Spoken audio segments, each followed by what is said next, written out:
Hey, reading friends. Doing my video a little earlier this week than normal. It's actually before noon on Friday, and I usually don't do videos until like Saturday or Sunday. But decided to go with it early because a couple nights ago I slept wrong, and so now I have this really bad muscle tension headache because of something in my neck that's not right. Need to see my chiropractor. He won't see me while I'm having a headache because he'll just make it worse before it gets better. So we're waiting for the Excedrin tension headache to kick in, and then I can get on about my life. But while we wait, we might as well be productive, right? So this allows me to sit fairly still. I'm not doing a lot of heavy picking up. You'll notice I'm not using my right arm much because it's the right side of my neck that hurts. So as long as I can stay here and stay fairly sedentary, we'll be fine. I wanted to give you an update on where I am with my Indiecember challenge, what I have coming up this weekend, since today starts the cozy little readathon. My TBR took a turn this week hard. If you've been on Twitter for more than a minute and you follow any authors or hashtags like writing community or anything like that, you saw the blow up, probably. If you follow any authors at all, you saw the blow up over a series of books on Amazon that had been pulled once for not complying with Amazon's terms of service. The author pulled them, really didn't adjust anything, and put them back on without changing anything. Still not in compliance with Amazon's terms of service. And marketing the books as romance. Now, the problem is these books depict a relationship between a 30-plus-year-old gymnastics coach and his 16-year-old protege. A lot of people, everybody that has criticized the classification of the novels, has said, please don't market these as romance. Market them as a problematic romance. Market them as general fiction. Don't market them as a romance. Do not try to make what happens in that book romantic. And I've seen clips from the book. I can't bring myself to read the whole thing. But I've seen excerpts from the book. There's nothing romantic about the way he manipulates and mistreats her. Nothing. Now, some people in defense of the author have gone really overboard. One author called the writer out on Twitter and said, please reclassify your books. Nobody, in all of the things I've seen, nobody has said, you don't have the right to be an author. No one. But all of her fans are screaming censorship. Her fans are claiming that she and her kids have been threatened. Nobody can produce any screenshots proving that. However, I've seen numerous screenshots. The first author that called out this series was doxxed. All of her personal information was put out on social media. And then the fans of this author got her kicked off Twitter. It was supposed to be for a week. Twitter figured out they had done something wrong and reinstated her real fast. So she's back already. I have seen screenshots threatening to burn down the houses of authors who are defending those who are saying these books are not romance. They're not romance. Statutory rape is not romantic. An older man, married, older man, in a position of authority over a 16-year-old, using that position to manipulate her, is not romantic. Period. So, because of this, me being the kind of person that I am, I'm watching the fans of this author whose books were, again, by Amazon, kicked off of Amazon because Amazon has a policy in their terms of service that says people in books having sex need to be 18. In the romance genre, this girl is not 18. All she's got to do is make the main female character 18. Problem solved. She won't do it. Okay, fine. That's your prerogative. It's not romance. It doesn't comply with Amazon's terms of service. Therefore, Amazon doesn't have to leave your books on their website. Now, it's not all of her books. It's this 3-book series. There are other books of hers still on Amazon's site. So people going, you're killing her livelihood. Not really. She's still got books for sale. It's going to be fine. But me, being the person that I am, as I'm watching these other authors be lambasted by the fans of this author whose books are pulled, and I'm not saying her name on purpose, so don't ask me. I'm not going to give her any more publicity than she's already gotten out of this. I go looking for the authors that are getting trolled and trashed and threatened by her fans because they're going to Amazon and Goodreads and just slamming 1-star reviews on everything. You see her fans 1-star reviewing 9 books by the same author in one day. And everything says the same. So 1-star review, this book sucks, this author's a terrible writer. There's no way you read all those books. None. And they're not verified purchases either, which I'm not sure what they're hoping to accomplish because Amazon puts verified purchase reviews at the top of every review stack. So good luck getting anybody to see your 1-star reviews. So I'm the perverse person that I go looking for these authors. I go looking for their books. I go to buy their books on Amazon. And yes, some people have a problem with Amazon and making their books so cheap on Kindle. I have a budget. And my Kindle's a great way to make sure that I get the books that I want. One of the books I did snag on Kindle Unlimited first because I had the spot open. You're allowed to have 10 Kindle Unlimited books on your app at a time. Um, and I snagged it on Unlimited, but about halfway through the book, I went back and purchased it because it was that good and I didn't want to give it up. When I wasn't reading it, I want to keep it in my library permanently. So I did change out my TBR for Indecember. So Megan, Tennant, if I broke the rules, I apologize. But I really wanted to throw some love at these authors who were being so viciously attacked simply for stating the truth. It's not a romance. So I've changed up my TBR. I've got a few of those books in. So hopefully I didn't break all the rules. But if I did, I'm okay with it because I think this was a higher priority.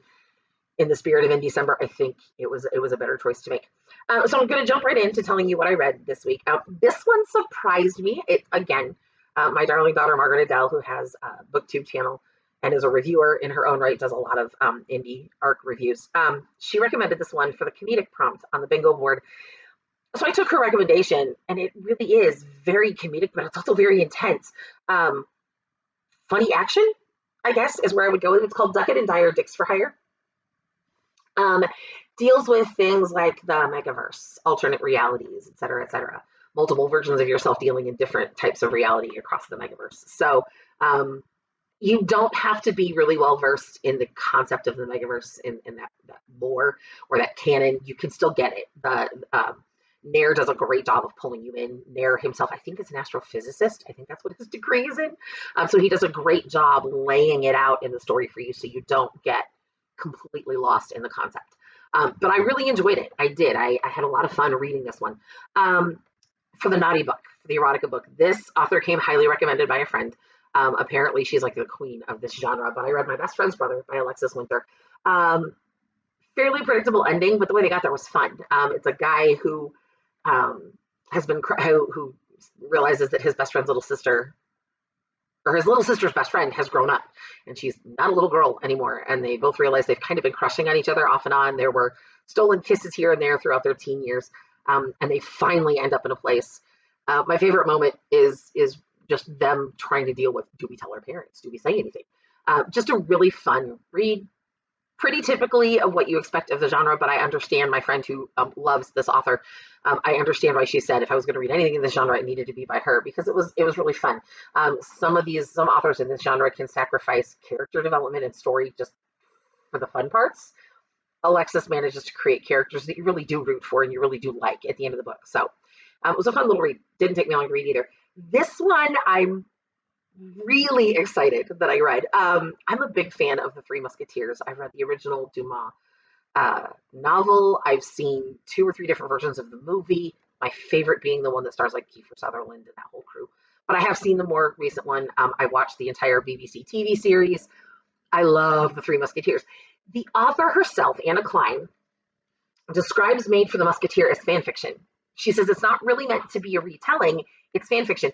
D'Artagnan, Athos, Porthos, Aramis, they're not in the book at all. They don't show up at all. The only characters from the original novel that are in here are Captain Treville, Cardinal Richelieu, the king, and his wife. So they're the only ones. Everybody else is new, is Anna Klein's creation.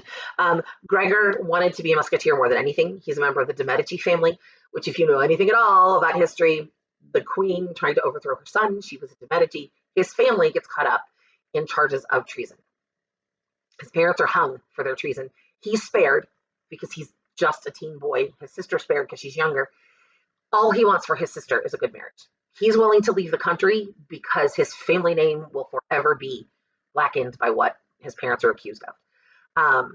Meanwhile, there had been a young woman whose mother was a household staff in Gregor's home that he secretly always was sort of in love with and realized late that he could never, his parents were starting to arrange a marriage for him and he didn't want this other woman, he wanted Charlotte. But she was the daughter of the housekeeper. Charlotte is not at all a typical woman of that day. She likes to climb trees and she loves adventure and she's daring and she's brave and she's adventurous and I loved her. Charlotte Menard is, what a great strong female character she is.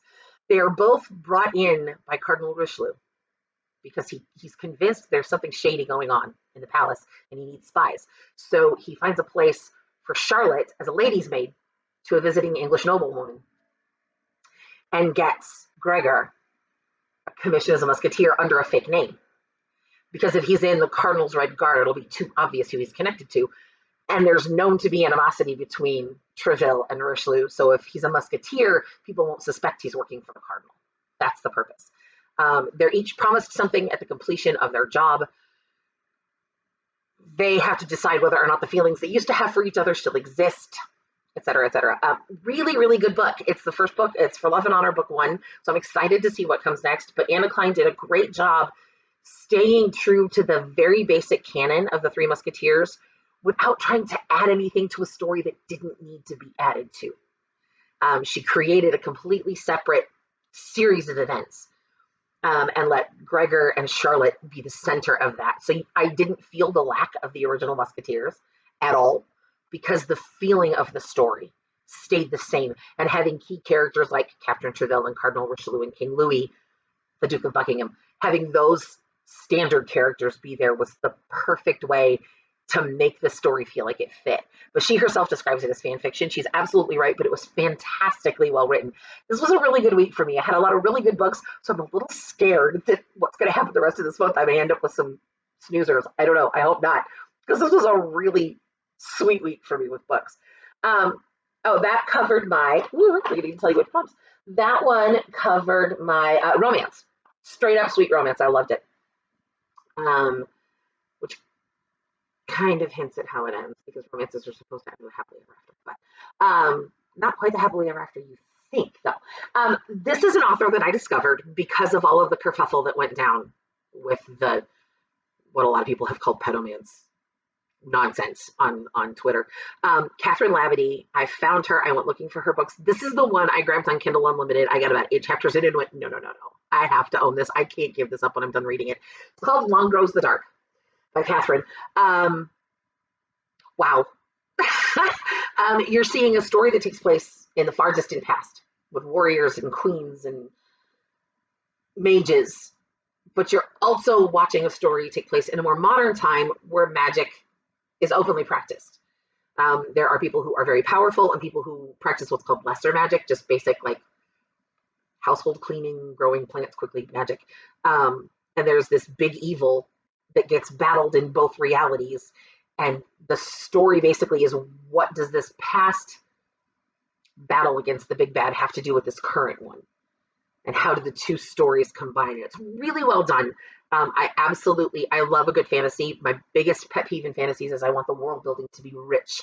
And I want it to, even if it's more like this one where the more modern part of the story takes place in a world very much like my own, I still wanted it to be different. I still wanted there to be something about it that set it apart. And she does this beautifully. There's a sequel. I will be purchasing it as soon as my budget allows. I absolutely fell in love with this story and the characters, rooting for them all the way through. Not a predictable ending, which is hard to do with me. I've been doing theater since I was 6. I'm always looking for the plot twist. My husband, my kids will say that when we go to the movies, I'm always the one that figures out the twist before it happens. So if the plot twist gets past me and catches me by surprise, it's good. I did not know. I had no clue how this one was going to end. I could have seen it going any number of ways. But I loved it, and I cannot wait to get my hands on the next book. So, Catherine, I'm so glad I found you on Twitter, because this has ended up being one of my favorite finds of the year. Several of those this week, actually. This is another one. This is the author, actually. Oh, and let me back up. I'm not even telling you what this is for. Long Grows the Dark covered my, where is it? Mystery or thriller, because it's very definitely a fantasy thriller. Like, it's very intense. And, what's the big bad going to do, and how are they going to defeat it? Very much a edge of your seat. I think I stayed up till 1:30 the night that I finished it, even though I had to get up and go to work the next day because I just could not put it down. This is the author who got herself banned temporarily on Twitter until Twitter went, whoops, we shouldn't have done that. This is the author who has been harangued the worst, I think. She's the one that first called out this series on Amazon that needed to come down. It's not a romance. She writes under the name Scarlet Pears. That is not her real name, and I'm not even going to go looking for her real name because that's already been a major trauma for her. This covered the prompt for gold or silver, on the title's all in silver. It's called A Little Death. Can you talk about that cover art? That's gorgeous. Life and Death, book 1. The little tagline says, seeing dead people is all very well unless one of them wants to kill you. Okay, the main character in the book, the female main character, lives in a world where vampires just exist. They just do. They can't really walk around in daylight so well, not that they'll burn up with a blister. And most of them are perfectly lovely people. They don't kill on a whim. Um, she's a second year college student. She meets a vamp by the name of Jonathan Cutler, who is just gorgeous. He has a policy. He loves to spend an evening with a human woman, but it's one night and one night only, and he walks away. No ties, no connections, no reconnections, nothing. He just walks away. So she has this one really amazing night with Jonathan. Um, she can't forget him. She kind of hopes she'll see him again, but she knows what his policy is. Well, all of a sudden, out of nowhere, C.N. Ambrose shows up, who's another vampire, and for some weird reason, he fixates on her and wants her to become his grail. Now, a grail is a person who voluntarily serves as a living blood donor to a vampire. They don't kill them; they just feed off of them occasionally to keep their appetites sated. She's not interested. She can't figure out why he found her and why he's fixated on her. So all of a sudden, Jonathan comes back into her life again to protect her from him, and she's got to try to figure out what the connection is. They don't give you a whole lot of the connection in this book. That comes in the second book, because when I read this and reviewed it, I tweeted it out to the author that I had reviewed the book, and she gave me a heads up about the second book, which I think, if I understood the synopsis right, kind of delves into the origin story for the conflict between Jonathan and C. And I loved everything about this book. Like I said, really good week for me with book reads. I'm a little nervous going into the next couple of weeks, the rest of December, that I'm going to run into some clunkers, because I had a really good week of really good books that I loved. A lot of them have sequels, which kills me because now my TBR just keeps getting longer. But I'm excited, really excited by this. Along with that, I also I've got a couple of books I'm reading. I never read just one at a time. I always read more than one. Another author that I discovered as a result of all of this is Cecilia London, and she has a book that I'm reading that is going to end up being the red on the cover prompt for Indiecember, called Dissident. It's the Bellator Saga Book 1, Politics. Politics. A little scary, written before the current state of politics in the US, but scarily predictive, a little frighteningly so. So that's up next. That's one of the ones I'm going to be reading here, coming up in the next couple of days. I'm going to be reading a lot in the next couple of days because it's also the Cozy Little Readathon this weekend. So another one that I'm going to be reading that is an indie book that I got actually through Bookish First. This is going to be where'd I go? Where'd I put it? Released in 2019, just released recently this month. Releasing this month, or just released this month. Shark's Edge by Angel Payne and Victoria Blue. He's building a LA skyscraper. He encounters a woman who runs a catering business that's working with his company. And they click, they connect, there's chemistry, sort of, although they drive each other crazy. But then he's got some business enemies that kind of catch her in their crosshairs. All the more I know about it. I've just started it. I'm just a couple of chapters in, but it's good stuff. I'm already kind of in love with it. So I'll be reading Dissident and Shark's Edge to continue the Indiecember readathon. But I still have the Cozy Little Readathon to get to. So we're going to talk briefly about that. Right now, my Indiecember bingo board, I think I'm 1, 2, 3, 4, 5, 6, 7 away from covering it. So, but like a doofus, everything I've got left, I seriously don't have a full bingo yet, which is really nuts. I've left it just empty enough. I don't have a complete line anywhere, but I'm 7 away from a complete cover. The Cozy Little Readathon, there are 3 basic prompts and some extra little bonus things if you want to do the bonus things. I don't know if I'll do the bonus things, but we'll see. The first thing you're supposed to do is read a cozy book. And the cozy book was anything that makes you feel cozy. I have been waiting for this one. It's the newest by an author that I love. Her books are usually a pretty quick read for me. I can sometimes, if I have a day free, I can sometimes read the whole thing in a day. And I love her main character. She's one of those kind of girls that I wish she was real so I could go like get lunch with her and have a coffee with her.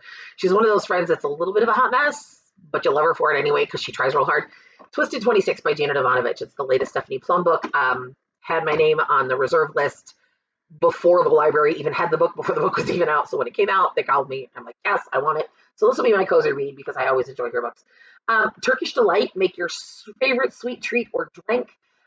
This is a series I started as a part of a readathon earlier this year that called for me to read an graphic novel.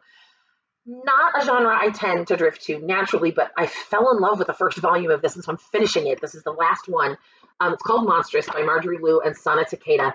Takeda's illustrations are gorgeous. Like, I know graphic novels tend to be really beautiful, but these illustrations are just stunning. Um, so yeah, I'll be finishing that um, for my Turkish Delight read. And again, it's a graphic novel, so it's a really quick read, which is perfect for a weekend readathon. The last one calls for you to read. It's called Alice in Winter Wonderland. Choose a winter read. This is one I read every year in December anyway, regardless of what else I'm doing. It's A Christmas Carol by Charles Dickens. The fun thing about this particular copy, I had a copy for years. It was blue, had a blue leather cover with gold or silver embossing on it. It vanished. Didn't get to read it last year. Well, no, I did read it, but I had to go check it out of the library. I couldn't find my copy. Well, this summer in June, my husband and I got a chance to take a trip to London. We had saved up our nickels and dimes and celebrated our 30th anniversary belatedly. Our anniversary is in January. We traveled in June and spent a week in London. And I got to go to the Charles Dickens Museum and got to purchase a new copy of A Christmas Carol at the Charles Dickens Museum, which was super cool. The book nerd in me was having a day. I mean, there's even proof. So I will be rereading. I read it every year anyway in December. I will be rereading A Christmas Carol for my Alice in Winter Wonderland read. The bonus, I don't know that I'll be working real hard to do the bonus events for the Cozy Little Readathon. One of them is build a gingerbread house, and the other one is participate in a 24-hour readathon. I have just enough going on this weekend that staying up and reading for 24 hours is probably not in my best interest, but we'll see. So those are the books I'm planning to read for the Cozy Little Readathon. Just to give you a quick update on the Christmasathon, I haven't really achieved anything more with that, only because what I've been reading for the Indiecember prompts hasn't really met up with the 2 prompts I have yet to fill. Let me go there real quick so I can get the details of the prompts that I need to do yet. So I have done the Steal Someone's Favorite Book. That was Late Night Partners, the one that my daughter recommended.